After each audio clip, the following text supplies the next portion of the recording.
Caring for aging parents. No one prepares us for it, right? One day you are living your life, building your career, raising your family, and the next you are suddenly the decision maker for the people who once made every decision for you, right? It's emotional, it's confusing, it's beautiful, and it's also heartbreaking. And honestly, it's one of the biggest acts of love that we ever step into. So, hey, dear listeners, welcome back to another powerful episodes of Healthy Waves. And I'm your host, Avik, and today's guest, please welcome Janice Goldmintz. Welcome to the show. Thank you. Thanks for having me join you. Amazing. So, Janice, before we delve deep into the discussion, I'll quickly love to introduce you with the listeners.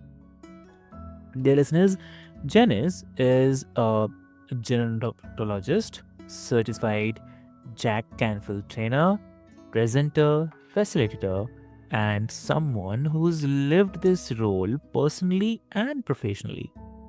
So, with the masters in gerontology and years spent navigating the senior care system for her own parents with Alzheimer's, she brings both the expertise and the empathy that adult children desperately need. Yeah.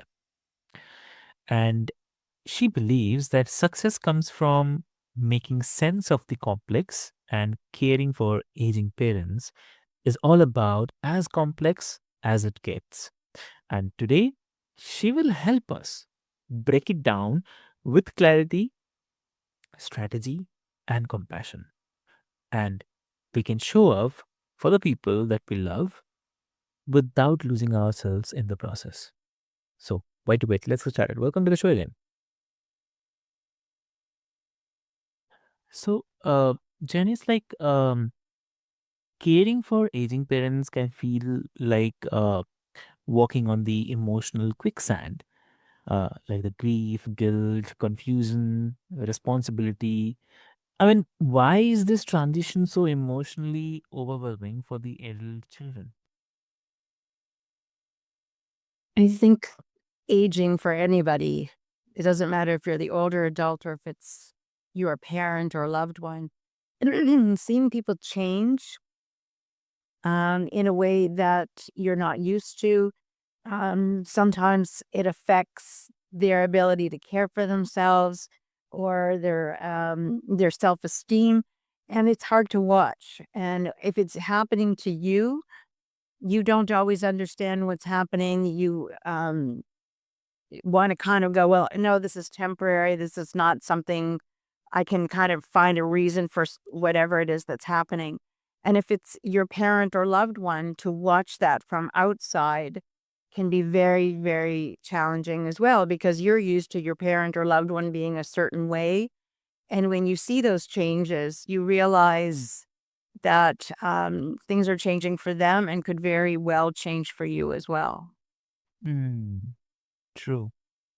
And how can someone honor all those emotions without letting them kind of drown their decision making? What do you say? So I think the first step is to actually acknowledge that you feel these things, because what people tend to do is not acknowledge it. They suppress it, they hide it. I'm supposed to feel a certain way, so I'm going to push that away. But I think really the very first thing is to acknowledge this is tough. You're not prepared. You don't know what's going to happen. And it's an emotional situation, because one of the reasons I called my company Talk About Aging is because we don't. We don't as a society sit down with each other and say, well, what would happen if dot, dot, dot. And so when it happens and you're not prepared, it can be very challenging. So accepting the fact that it's challenging is the number one step. Got it. Got it. So, I mean, that's so real because you can love your parents deeply and still feel scared or resentful. So, emotions don't invalidate the devotion. So, That is something, yes. And also, I'd say like you have personally walked through the Alzheimer's with both of your parents. Um, what was the hardest moment of shifting from the child to the care advocate? I think when you see that your parents, again, are changing, Mm. you see that there's something like Alzheimer's disease that is going to have a huge change. It's when you have to start thinking about, is it time to parent my parents? It flips that switch that we're not prepared for, to say, now, what is my role with my parent? I've lived all these years as their child, and now I feel I need to switch that possibly, Mm. or I don't want to. That's the other thing, is that there's no automatic, I'm going to do this and step up and I know what I'm doing. There's so much fear and doubt and apprehension because we don't know what the future is going to be, and we don't know if we are going to be prepared to do the job that's going to be ahead of us.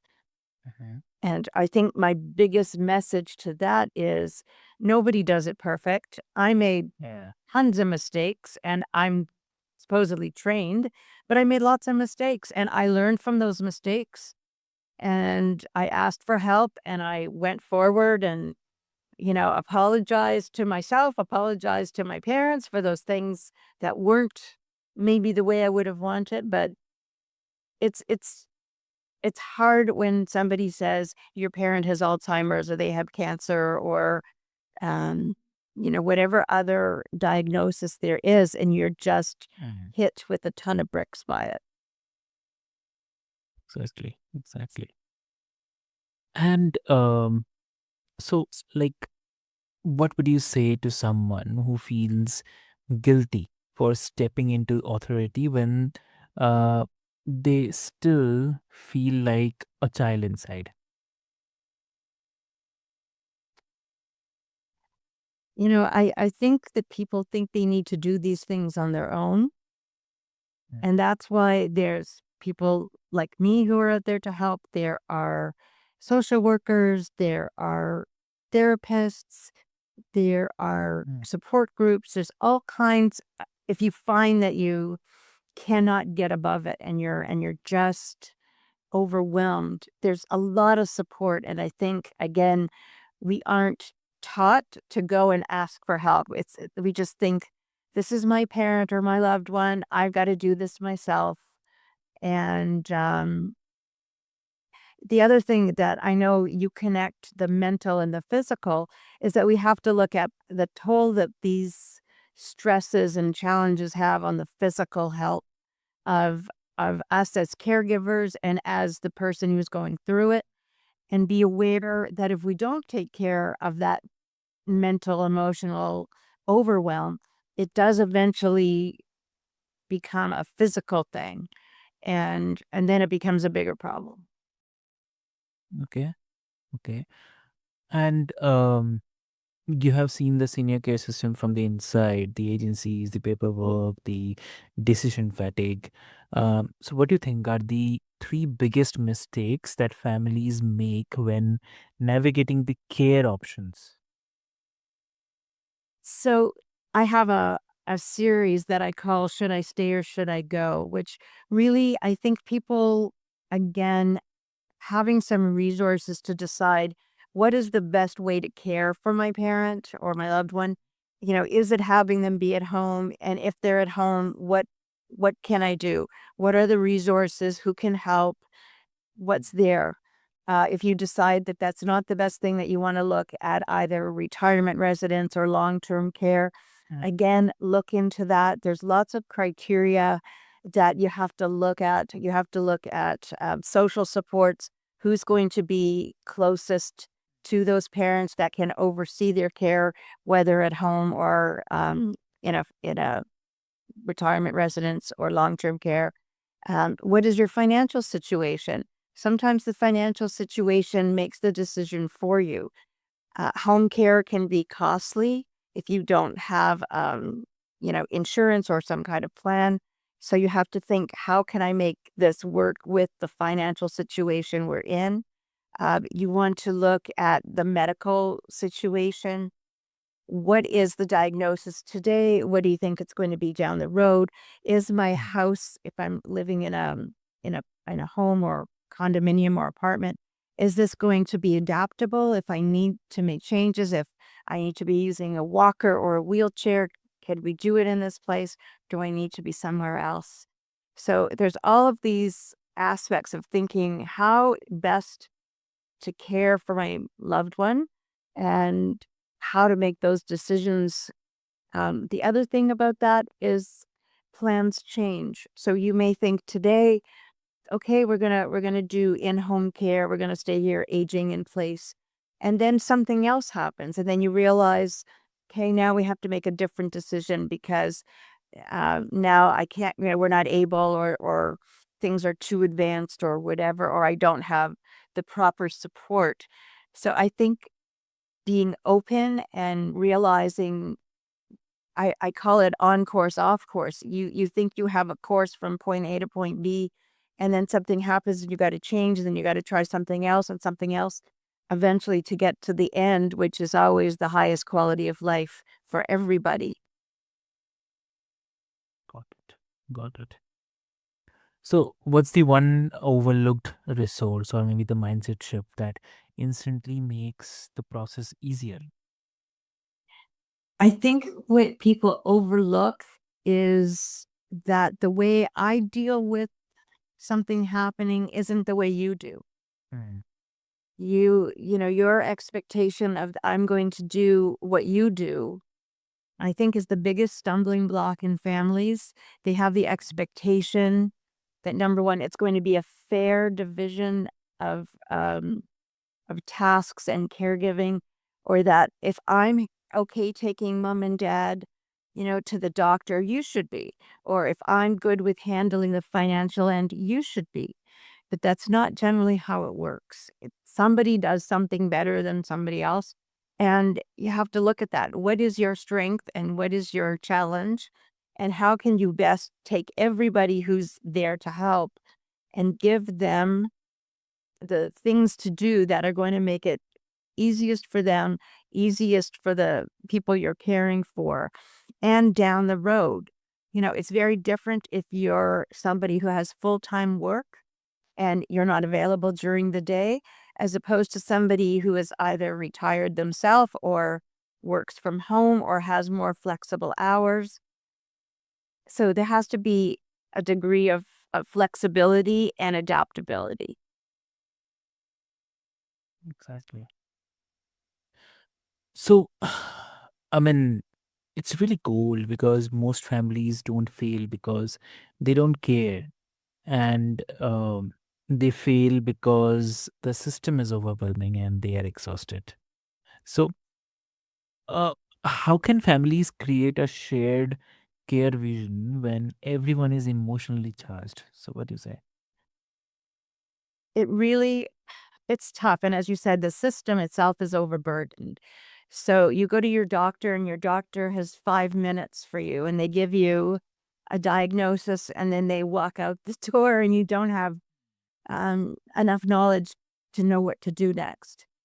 So it is depending on yourself. It is being, um, assertive, asking the questions, before the doctor goes out, say, "No, excuse me, I'm not understanding. I need a couple more minutes." So having that degree of empowerment almost to say, "No, I need something else from you." Sitting down and writing family goals. And it's not always easy because everybody has different ideas. So coming together as a family so that there is balance, so that it's not on one person's shoulders, so that the person who's experiencing the challenges themselves doesn't feel like they're burdening the rest of their family. And again, checking in, are these goals still doable? Does it make sense in the situation? Mm. Do we need other people? And, you can bring in friends, you can bring in people from your faith communities. I know senior centers have people who will volunteer to drive people to appointments and be with them and be there as a companion if the family can't do it. Lots of families, the kids don't live in the same place as the parent. And so you have to almost have other eyes in the local place where they are so that you know they're being cared for. And it's not necessarily the immediate family or, the closer family. It can be whoever is there to help. Mm. And okay, and like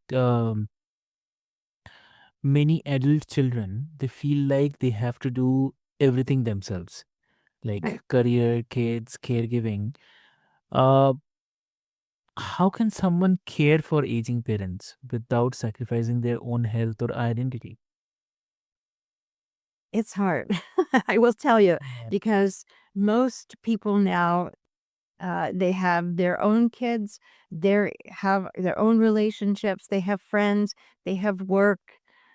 They have a lot of balls up in the air, and you have to look at taking care of yourself. I always use that example of if you're on an airplane and you're with your child and the oxygen drops down because there's turbulence, you have to put yours on first, even though that's your child there.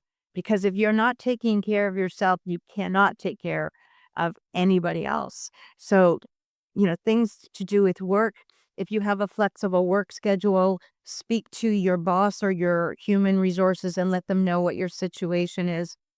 See if there is some flexibility, see if there is some caregiving time that you can take off of your job or restructure it so that maybe your work is divided among some other people so you have more time. A lot of companies have employee assistance programs, so they may have the availability of therapists or resources, support groups, whatever that is, to help you deal with your situation at home and as well be productive while you're at work. You have to still maintain relationships with your friends and other people and be away from the situation so that you can recharge your own batteries. And I know when I say it, it sounds easy, and it's not always easy. It's not, and I acknowledge that you have to do the best that you can do in your situation and ask for help. It's a big, big deal. It's very important to ask for help, wherever it may come from. Exactly, exactly. So, what the self care practices actually work for caregivers? I mean, not the fluffy stuff, but the real sustainable habits. So even something as simple as if you have a dog, taking your dog for a walk and Mm. scheduling that in your day. Say, okay, I have my dog, I have to take my dog 3 times a day. Um, you know, meditation, taking that 10-minute time and breathing in and focusing and relaxing can be very, very helpful. For people that can get to a gym and can work off some of that stress, it's great. Go out and if you don't have a gym, then just go out for a walk.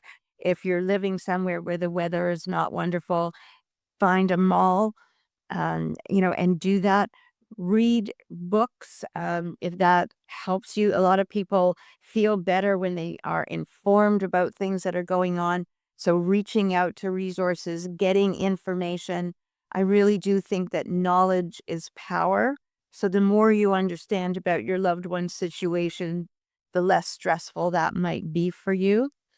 And, if sometimes caring for your parents becomes too much and you have to acknowledge when it's affecting your life to the degree that you can't, that it becomes very difficult. There are certain retirement residences that have respite care where if you need to go away on a vacation or you would like to go away on a vacation, they will care for your loved ones for that period, and then they're well taken care of, and you can go away with calm and peacefulness. So, there are lots of things that we can do. We just have to be creative and really acknowledge what it is you need in the moment. Sometimes it's just saying, "Hey, I got to go to Starbucks. I need 20 minutes to go and grab a coffee away from here." And if that's what you need to do, then then then that's what you do. You have like I try and explain to people the difference between being selfish and self-centered. Selfish has a negative connotation. Self-centered means being centered in self. It means I need to take care of me so that I can take care of you. And I think that's something that we're not comfortable with a lot of times because we see it as selfish, even though it's being centered in self. Hmm, got it. Yeah. And okay. Yes, definitely. The caregiving shouldn't mean self-erasing, but obviously you cannot pour from an empty cup, obviously, and you shouldn't have to, right? So that is something. And I would say, like you talked about grieving the parent who once was while loving the parent who now is. Right. So, how do you help people accept that shift without kind of breaking emotionally? Well, I have to say that I don't do it without sort of the emotion because it is emotional. And I think you have to acknowledge the fact that now you have to put yourself in a different Mm. frame. You have to say to yourself, it doesn't matter if it's your parent, if it's your spouse, if it's your friend, when you have to start doing the caregiving, it's something you're not used to. With parents, it's even more challenging because your role has always been as their child, but you have to look at it in terms of what is the best thing for everybody in the family. And you don't have to sort of frame it as I'm now parenting my parents. I'm there to now give back in the way they gave to me. You know, my parents raised me and did their best and taught me things and got me, to a certain point where I became independent, still have a relationship with them. And now it's my turn to give back Mm. to them. And I think if you have it in that framework, in that mindset, that it's just a different way of interacting and caring for your parent, it might take some of that discomfort of saying, well, Mm. are they going to listen to me? Am I going to do a good enough job? Am I going to know what I'm doing? Those are all fears we have about being in that role of caring for our parents. And to again acknowledge and say, yep, that's a normal thought and I'm going to sit with it and work through it and it'll be okay. It's not a straight line. It's a journey and we're all going to go on this journey together. Exactly, exactly. So, uh, what brings meaning, the connection, or even joy back into the relationships changed by the dementia or the I'd say aging? I'm going to give you an example of my dad. Yeah. My dad had Alzheimer's disease, and he would tell me that he's on the farm. Well, he wasn't on a farm, he was Yeah. sitting in a retirement residence. And so what I did, and I always tell people this is probably one of the best things you can do, is go where they are. So he would say, I'm on the farm, and I'd say, wow, tell me what it's like. What does it look like? What are the animals doing? What are you doing there? And get into where they're at. Because when they're feeling joy and happiness and they're at peace or whatever, and you enter that, it brings them even more joy and more peace. And it allows you to deepen your connection with your parent or loved one because you're coming from a positive place and you know you're making that person happy. Even if you come in and you visit your parent or loved one and they don't recognize you. And unfortunately, it happens a lot. Having a conversation about the weather, the flowers, anything that makes them happy will give them joy, and it would give you joy to participate in it. Now, it's not saying that when you walk away, you don't feel whatever emotions you feel, you do. But creating those memories, taking pictures, take videos of yourself in them, because everybody loves, oh, okay, I'm on camera, this is fun. They may not remember 5 minutes after you leave that you did the video, but it's something you will have, for as long as you keep that video, that again can bring you peace and joy and connection. And when that person isn't in, maybe in the best of spirits, and you say, hey, look, remember we did that, let's look at this video that we did together. And it Yeah. brings back some of that joy for them too. Hmm. I agree. So, oh, that's profound. I mean, love evolves, obviously, and sometimes the new version of the relationship becomes own kind of sacred. Good advice. Would you like to share with the listeners today? My best advice is just accept things as they are. Nothing is going to be perfect. Everyone is going to do their best, and it's okay. Hmm. Ask for help, reach out. It's really important to understand none of this has to be done alone. Even if you are the only caregiver, there's other people out there like you. There's Facebook groups and LinkedIn groups and Alzheimer support groups, all of these other people who would love to help you, get through it, and look for the joy. There is joy, even in something that is challenging and whatever. There are little sparks of joy. Bringing in pictures, looking at pictures together, sharing whatever it is you can that brings a smile to your faces. Very true. So, amazing. And I have to say that, dear listeners, Janice just reminded us that the caring for aging parents is not just a kind of responsibility, it's a rite of passage. It's messy, emotional, exhausting, and deeply human. But with the right. And very rewarding. Exactly.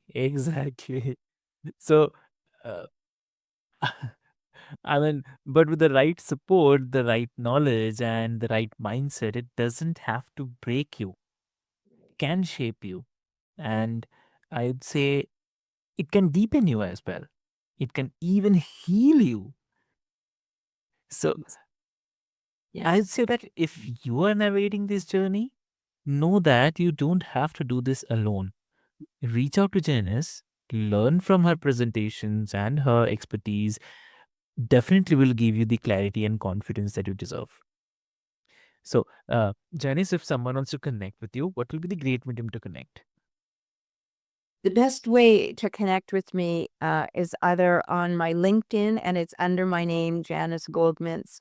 I have a Facebook page called Talk About Aging. And if you want to contact me directly, it's just Janice at talkaboutaging.com. And I'm happy to, you know, listen to whatever you're going through, give you some tips. I have resources, I have workshops, um, all kinds of things that I can help you with. And if you're an organization and you have employees that you see are having challenges with being at work and dealing with their parents, I'm happy to help there too. I also do lunch and learns so that I can help your staff on a you know bigger level to start to understand how they can have better work-life balance as well. Lovely. So, dear listeners, what I'll do is I'll add all these details into the show notes for a easy reference. And with this hope, this is your host Avik, and this is Healthy Waves, reminding you that love at every age requires presence more than the perfection. So, you are doing better than you think, right? So, till the time, take care and be happy. Thank you so much.